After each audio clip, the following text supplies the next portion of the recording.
I've reached the crossover point. The moment when your money works harder than you do.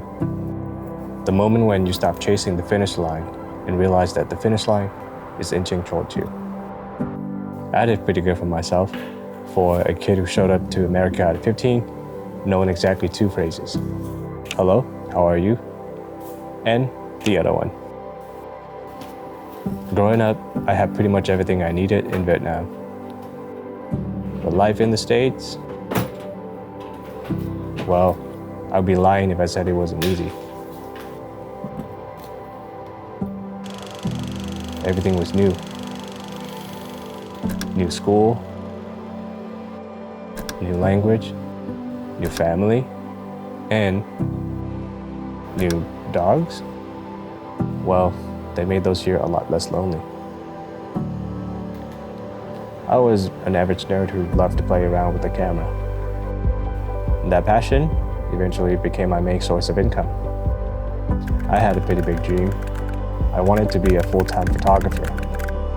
Well, they only make an average of $60,000 a year.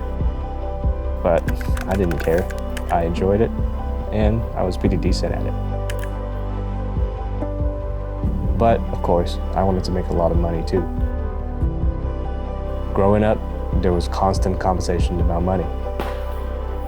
Seeing friends and family fall apart because of it was eye-opening for me. I didn't want to be a slave to it. I didn't want to be a part of the rat race.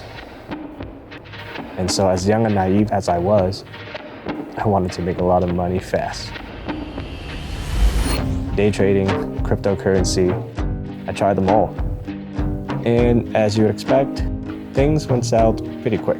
Bitcoin's experienced two previous drawdowns of over 80%. Oh my God, Bitcoin is crashing and it's Billions in There's been so many people who've lost so much money.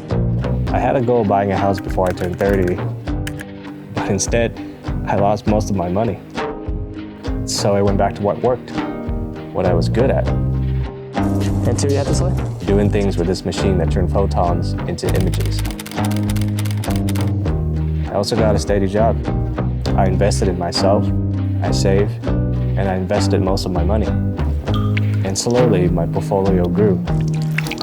And then it grew by a lot, mostly because I got lucky with buying tech stocks in the past few years. But then a wise man once said, the harder you work, the luckier you get. But seriously, I worked hard to get to where I am today. Working full-time while shooting weddings on the sides for years. Living frugally to invest. Missing out on a lot of funds in my early 20s. Getting so burnt out that I eventually quit photography altogether.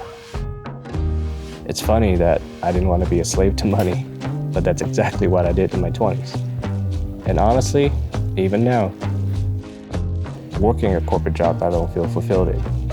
The hope that one day I'll be free. That one day I'll escape the rat race.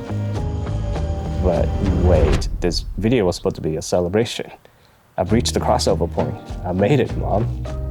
All the sacrifices that you made for me to have a better life in America, and I'm so close to the finish line. But why do I sense that we can never truly escape from it? Maybe I've been doing it all wrong. Maybe getting to my first million or my second won't truly make me feel happy. Or maybe reconnecting with what truly made me feel happy in the first place is the answer. Maybe that's how you win the rat race. Not by escaping it, but by never feeling like you were running in the first place.